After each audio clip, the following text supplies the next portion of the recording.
До конца жизни буду помнить вашу доброту.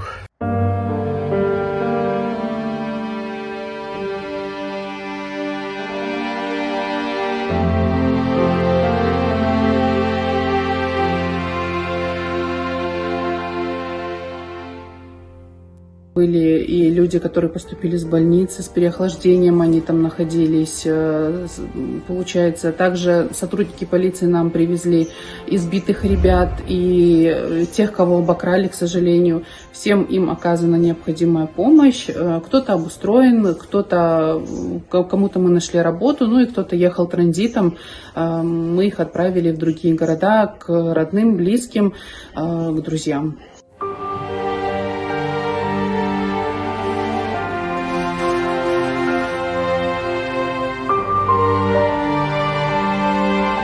Такой доброты не забыть никогда, абсолютно.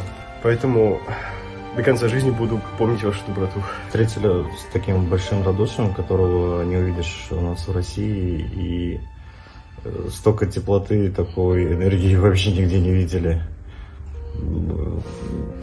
Просто непередаваемое чувство, и заряжаешься этим теплотом и понимаешь, что не все так безнадежно, и то, что вообще подбадривает, потому что сложились такие ситуации.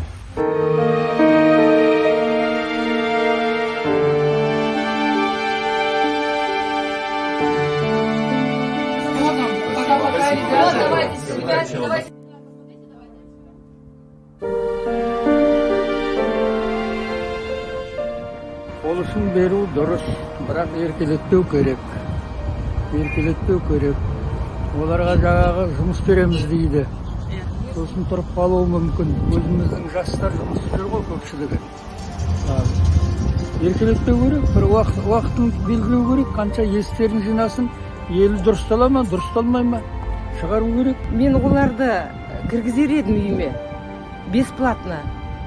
Но өзімде 2 бөлмелі үй, көрген жерде оларды көшеде кездескенде оларға жылы сөзімді айтып жүрмін. Өзімізге жетпей жатқанда не? Оларды байытамыз ба, өзіміз жаққа жүріп халқымыз.